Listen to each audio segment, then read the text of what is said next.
ایک چیز پہلے کہہ دی میں نے، وہ ذہن میں رکھ لی نا، میں بھی سن رہا ہوں۔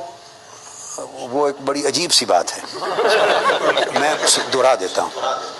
مثلا ایک بچے نے، اب میں بچہ بیٹا ہونے کے ناطے کہوں گا نا، تو عالم ہیں یہ حیدرآباد سندھ سے، مثلا انہوں نے چائے کا ایک آخری گھونٹ میرا رہتا تھا، میں نے ناشتہ نہیں کرتا ہوتا چائے، تو انہوں نے کہا حضور یہ ایک جو گھونٹ بچ گیا مجھے دے دیں، میں نے دے دیا بیٹے کو۔ پھر ایک شخص نے ایک نوٹ 500 یا 1000 5000 کا تھا، آگے کیا اس پر سائن کر دیں، وہ میں نے کہا دیکھو بیٹے میں آپ کو بات سمجھاتا ہوں، اس سمجھنے کے بعد اگر آپ کی طبیعت میں جیسا آئے میں کر دوں گا۔ تو میں نے پھر وہاں نصیحت کی، میں نے کہا یہ اس طرح کے چھوٹے چھوٹے معاملات دلوں میں چھپی ہوئی محبت اور عقیدت کے عکاس ہوتے ہیں، وہ ظاہر ہوتی ہے۔ محبت اور عقیدت جائز اور ناجائز تمام مذاہب میں جائز بھی ہوتی ہے اور ناجائز بھی رہی ہے، یہ میں خلاصہ عرض کر رہا ہوں۔ تو محبت اور عقیدت کا ہونا اگر جائز ہو تو وہ ایمان کا حصہ ہو جاتا ہے۔ والدین کا ادب ہے، عقیدت ہے، اساتذہ کی ہے، مشائخ کی، بڑوں کی، بزرگوں کی، اولیاء و صالحین کی، صحابہ کرام، اہل بیت عطا، اوپر درجے چلے جاتے ہیں، نیک لوگ، دین کی تبلیغ کرنے والے، عالم، استاد، یہ سارے درجے میں آتے ہیں۔ تو یہ ایک حد ہے، اس عقیدت کا اظہار ایک الگ چیز ہے۔ پھر میں نے سمجھایا کہ اظہار ہر آدمی جو کرتا ہے وہ اپنی سمجھ، اپنی طبیعت، اپنا ذوق، جو اس کا مائنڈ سیٹ ہے، جو اس کی سمجھ میں آتا ہے اس کے مطابق اظہار کرتا ہے۔ ہر بندے کے پاس علم اتنا نہیں ہے کہ وہ علم کی حدود میں بند رہ کر اظہار عقیدت کرے۔ پھر میں نے صحابہ کرام کی مثال دی، میں نے کہا ایک صحابی آئے آقا علیہ السلام کی بارگاہ میں اور آ کے سجدہ کر دیا، دھڑام گر گئے، سجدہ کر دیا۔ آقا علیہ السلام نے پوچھا یہ کیوں کیا، منع فرمایا، بعد میں فرما دیا یہ حرام ہے، جائز نہیں ہے۔ لفظ حرام نہیں ہے مگر شرعاً حرام ہے، اس لیے کہہ رہا ہوں۔ فرمایا انسان کو سجدہ نہیں کر سکتا، اگر میں اجازت دیتا تو بیویوں کو، شوہروں کے لیے اجازت دیتا، اللہ کے سوا کسی کو سجدہ نہیں۔ تو دین ہے، اگر کوئی عبادت کی نیت کر لے تو کافر و مشرک ہو جائے گا، اور تعظیم کی نیت کرے تو فاسق ہوگا، یہ حرام ہے۔ یعنی کسی بھی نیت سے سجدہ اللہ کے سوا کسی کو ہے ہی نہیں، آقا علیہ السلام کے لیے بھی جائز نہیں ہے، تو بس کسی اور کی کیا جواز ہے نا۔ تو میں نے کہا انہوں نے یہ کر دیا، آقا علیہ السلام نے سنا، انہوں نے کہا ہم نے دیکھا روم کی سلطنت اپنے بادشاہوں کو سجدے کرتے ہیں، تو ہمارے ہاں آپ سے بڑا بادشاہ کون ہے؟ اب انہوں نے ایک اظہار عقیدت کیا، مسئلہ معلوم نہیں تھا مگر جو سمجھ میں آیا اظہار کر دیا۔ اب آقا علیہ السلام کا چونکہ وہ پیغمبر ہیں، ہادی ہیں، انہوں نے روک دیا کہ یہ جائز نہیں ہے، ممنوع ہے میری شریعت، سمجھا دیا۔ میں نے کہا کسی نے کہا جی میں نے بدلہ لینا ہے، قمیض اوپر کر دیں، تو قمیض اٹھایا تو چوم لیا۔ سردیوں میں سخت جاڑا، پانی لے کے کھڑے ہو جاتے فجر کے بعد، ہاتھ ڈبو دیں، ہمارے بچے بیمار ہیں، شفا ہو جائے گی۔ یہ سب عقیدتوں کے مظاہر ہیں، اس طرح کے بہت سے واقعات آپ کو ملیں گے۔ تو میں ان کو یہ سمجھا رہا تھا کہ یہ ساری چیزیں جن پہ آقا علیہ السلام نے منع نہیں فرمائی وہ جائز کی حد میں آ جاتی ہیں، جس پر منع نہیں وہ جائز ہے۔ مگر میں نے سمجھایا ہر جائز چیز معیار نہیں ہوتا، اصل یہ بات سمجھیں، یہ میں تمہید لا کے تو اینڈ پہ ہر جائز چیز معیار نہیں ہوتا۔ میں نے کہا میری طبیعت اور روش یہ ہے اور علم یہ کہتا ہے کہ جائز پر اکتفا نہ کریں، اونچے معیار کی طرف جائیں۔ جائز کریں گے تو آپ کو گناہ کوئی نہیں، کوئی آپ کو نقد نہیں کر سکتا، تان نہیں کر سکتا اللہ کے ہاں، اور اس جائز میں اگر نیت اچھی ہے تو اجر اور ثواب بھی بن جائے گا، مگر زندگی میں اسوہ جو بنائیں وہ اعلیٰ۔ پھر میں نے کہا صحابہ کرام میں اگر اس کو فرق کرنا ہو تو خلفائے راشدین کا اسوہ سب سے اعلیٰ، سیدنا صدیق اکبر، سیدنا فاروق اعظم، سیدنا عثمان غنی، سیدنا علی المرتضیٰ، اور اکابر جد صحابہ کرام جن کو کثرت کے ساتھ حضور علیہ السلام کی صحبت ملی، کثرت کے ساتھ۔ ورنہ تو جب آپ نے خطبہ حجۃ الوداع دیا تو 1.25 لاکھ کے قریب صحابہ سن رہے تھے آپ کے، تو صحابی تھے، مگر جن کو کثرت کے ساتھ صحبت ملی ان کا فہم اور اس کا درجہ اور تھا، جنہوں نے 1-2 بار زندگی میں آ کے زیارت کی چلے گئے ان کا فہم اور فہم کا درجہ اور تھا۔ اظہار میں فہم کا دخل ہو جاتا ہے کہ بندے کی کتنی سمجھ ہے، کتنی نہیں، اور جنہوں نے طویل صحبت اختیار کی ہو وہ اپنے فہم کو فنا کر دیتے ہیں فہم نبوی میں۔ جو آقا علیہ السلام نے تعلیم دی اس میں اپنی سوچ کو فنا کر دیتے ہیں۔ تو میں نے مثال ان کو یہ دی کہ زندگی میں ہمیشہ جو وتیرہ ہے وہ اعلیٰ اور معیاری رکھے۔ آخری بات، جو ہمارے ہاں یہ جو مسلکی جھگڑے بھی بہت سے ہوئے ہیں اور فرقہ واریت بنی اور دنگا فساد ہوا، انہوں نے جائز ہمارے ہاں لوگوں نے جائز چیزوں کو جائز کو واجب کا درجہ دے دیا، اور کسی نے محض جائز کو حرام کا درجہ دے دیا۔ مطلب حکم نہیں ہے، مباح ہے، اس نے ان کو حرام بنا دیا۔ اور بہت سے لوگ ایک امر جائز ہے اس پر منع ثابت نہیں، اس کو اس طرح ڈٹ جانا تلوار لے کر کہ یہ واجب ہوتا ہے جیسے فرض ہے، اس سے تفرقے ہوتے ہیں، فرقے بن جاتے ہیں۔ اب بہت سی چیزیں ایسی ہیں ہم کرتے ہیں اپنے ذوق کے مطابق، کبھی کر لیتے ہیں اور کبھی نہیں کرتے، اپنے آپ بطور واجب نہیں سمجھتے۔ وہ جو نہ کرے گا تو ایسے لوگ وہ کہتے ہیں یہ ہو گیا، یہ تو فلاں ہو گیا، یہ تنگ نظری ہے۔ تو ہمیشہ معیار پہ جائیں اور اعلیٰ طریق پر جائیں۔ اور آخری بات بیٹے پر اٹھ کے، اللہ آپ کو سلامت رکھے، زندگی میں اللہ کے ساتھ اپنے تعلق کو اخلاص پہ رکھیں، اس میں مخلوق کو شامل نہ کریں۔ کیا کوئی کام اللہ کے لیے جو کام ہے، کوئی کام جو اللہ کے لیے ہے، اس میں مخلوق دور دور تک نظر نہ آئے، وہ ریا بن جائے گی، وہ ریا بن جائے گی۔ اور کوئی کام جو اللہ کی مخلوق کے لیے کریں، اس میں آپ کا نفس میں دور دور تک نظر نہ آئے، آپ معیار سے گر جائیں گے۔ کن مع الخالق بلا خلق وکن مع الخلق بلا نفس۔ خالق کے ساتھ، مولا کے ساتھ ایسے رہو جیسے مخلوق ہے ہی نہیں، جو کرو اس کے لیے کرو۔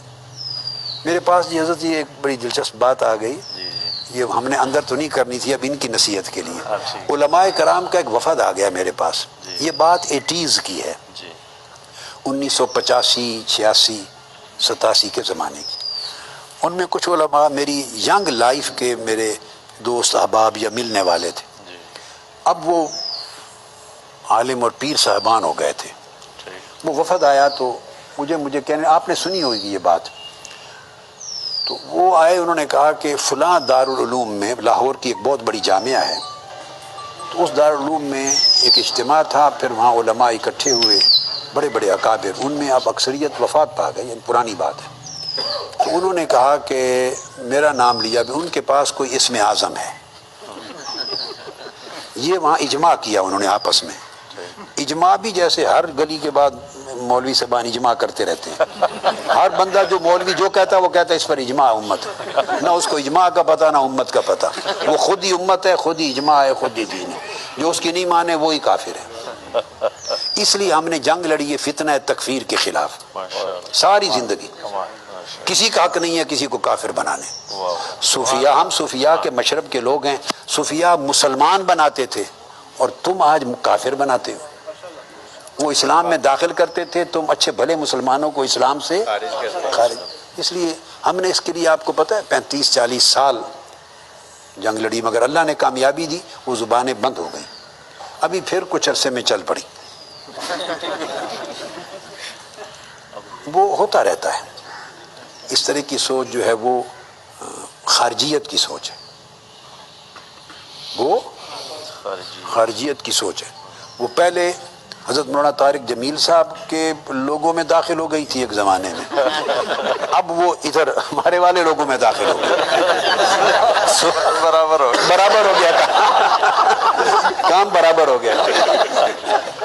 مطلب ہے یہ اپروچ خارجیت ہے، خارجیت۔ اور اعتدال، تواضع، انکساری، وسعت قلبی، نرمی، نفرت کا نہ ہونا، پیار، محبت، یہ دین ہے۔ کافر غیر مسلم بھی آپ کے ساتھ بیٹھنے میں جھجک محسوس نہ کرے، فاسق و فاجر گناہگار بھی آپ کے ساتھ بیٹھنے میں گھبراہٹ محسوس، یعنی دیندار آدمی کوئی دہشت نہ بن جائے اس کے لیے کہ وہ اس پر دہشت طاری ہو جائے، دیندار آدمی کے پاس بیٹھے تو اس کو انس اور فرحت محسوس ہو۔ یہ اپنے اخلاق میں رکھیں بیٹھے، آپ کے اخلاق، اس میں نفرت نہ ہو، گالی گلوچ نہ ہو، ہمیشہ وضو کے ساتھ رہیں۔ میں اختتام کر رہا ہوں، یہ تو آپ عمل کرتے ہوں گے، پہلے دن کی نصیحت ایسے ہی ہے ہمیشہ۔ کبھی زندگی میں سمجھیں جو وقت وضو کے بغیر ہے وہ آپ مر گئے، آپ اس وقت زندہ نہیں اس لمحے۔ یعنی مسلمان بغیر وضو کے یوں سمجھیں کہ سمجھ میں نہیں آ سکتا کہ وہ کیسے چل پھر رہا ہے، کیسے کھا رہا ہے، کیسے مل رہا ہے لوگوں سے۔ وضو مومن کا بیٹے لباس ہے، وضو مومن کا اس سے 60% نماز کا پڑھنا آسان ہو جاتا ہے، اس سے برکت ملتی ہے۔ وضو سے رہیں، نماز کی، روزہ کی، عبادات کی اور طاعات کی کبھی غفلت نہ کریں۔ غفلت شیطان کے داخل ہونے کا دروازہ ہے۔ انہوں نے کہا کہ جا کے پوچھ آئیں کہ کیا اسم اعظم ہے۔ وہ میرے پاس آ گئے کہ بتا دیں۔ میں نے کہا اسم اعظم میرے پاس ایک ہے، مگر وہ ہے بڑا مشکل، آپ نے اس پر عمل نہیں کرنا، وہ وظیفہ آپ سے ہوگا نہیں۔ کہتے ہیں نہیں آپ بتا دیں، ہم وعدہ کر کے آئے ہیں کہ ہمارا تعلق اتنا قریبی ہے کہ ہم یہ راز لے کے آئیں گے۔ انہوں نے کہا وہ خطاب سے پہلے بھی دیکھتے ہیں، تسبیح ہوتی ہے ہاتھ میں، لب ہلتے ہیں، کچھ پڑھتے ہیں، اس سے تسخیر قلوب ہوتا ہے۔ ساری رات خطاب کرتے ہیں تو اٹھتا ہی کوئی نہیں بندہ، ہمارے خطاب سننے کے لیے 100 بندہ کوئی نہیں بیٹھتا، ادھر اٹھتا کوئی نہیں، سمندر بیٹھ، یہ تسخیر قلوب ہے، اسم اعظم سے کرتے۔ یہ ان کا مسئلہ تھا کہ معلوم کریں وہ کیا تھا کہ ہم بھی وہ پڑھیں۔ میں نے کہا ہے میرے پاس اسم اعظم، مگر آپ کے لیے ہوگا مشکل۔ انہوں نے کہا کیا؟ میں نے کہا بتا دیتا ہوں۔ اسم اعظم یہ ہے کہ اللہ کی عزت کی قسم ہے میں نے زندگی میں کوئی کام مخلوق کے لیے نہیں کیا، جو کیا اللہ کے لیے کیا، یہ میرا اسم اعظم۔ کوئی کام جو کرتا ہوں اس میں کسی مخلوق اور کسی دنیاوی غرض کے لیے نہیں، صرف اللہ کے لیے کرتا ہوں۔ اللہ کو، میرے اللہ کو پسند ہے یا ناپسند ہے، کروں یا نہ کروں، میرا کوئی پیمانہ علاوہ اس کے زندگی میں ہے ہی نہیں۔ تو میں اس دل میں اللہ کے سوا اور اللہ کی رضا کے سوا اور اس کے قصد کے سوا کسی چیز کو داخل نہیں کرتا۔ تو جو کرتا ہوں، جو پڑھتا ہوں، یہ جو آپ تسبیح جو پڑھتا ہوں صرف اللہ کے لیے پڑھتا ہوں، اس کے عوض میں اپنے لیے بھی، میں نے آپ کو آپ کی تشریف لانے سے پہلے ان کو بتا دیا تھا کہ میں 26 سال اپنے شیخ قدوۃ الاولیاء سیدنا طاہر علاء الدین البغدادی کی صحبت میں رہا۔ میں نے ان کو بتایا 26 سال میں ایک بار بھی میں نے ان سے عرض نہیں کیا کہ حضور میرے لیے دعا فرما دیں۔ 26 سال میں میں نے اپنے شیخ سے نہیں عرض کیا کہ دعا کر۔ میں اپنی زندگی کے معاملات اللہ پہ چھوڑ دوں، یہ میرا توکل کا معنی ہے کہ مولا بندے کی بہتری کو بندے سے زیادہ اچھا جانتا ہے۔ تو میں نے کہا میں اللہ کے سوا کسی کے لیے کوئی عمل نہیں کرتا، اللہ کی رضا کے لیے، یہ اسم اعظم ہے۔ اور یہی حضرت ابراہیم بن ادم نے بتایا تھا، کسی نے پوچھا اسم اعظم، فرمایا تو دل سے اللہ کے غیر کو نکال دے تو جو لفظ پڑھے وہی اسم اعظم ہو، جو چاہو پڑھو اسم اعظم ہو۔ بیٹے دل کو اتنا خاص کر لیں، خالص، طاہر، ستھرا، اور اخلاق اچھے رکھیں۔ بیٹے آپ کے اخلاق سے، عبادت سے، وضاقتہ سے، تواضع و انکساری سے، لوگوں کے ساتھ اخلاص اور محبت سے، پیار سے خوشبو آئے ایمان کی بھی، مسلمان ہونے کی۔ اور اگر یہ پیدا کر لیں تو سمجھیں آپ منہاج القرآن سے کچھ لے کر گئے، یا آپ کا میرے ساتھ کوئی تعلق ہے اور اس کا کچھ فائدہ پہنچا آپ کو۔ اگر یہ خوشبو آپ اپنے عمل سے، زندگی اور اپنے برتاؤ سے لوگوں کے ساتھ نہیں دے سکتے تو آپ اس کو امپروو کرتے رہیں، امپروو کریں۔ ٹھیک ہے بیٹے، اللہ آپ کو برکت دے۔ سلام کیجیے۔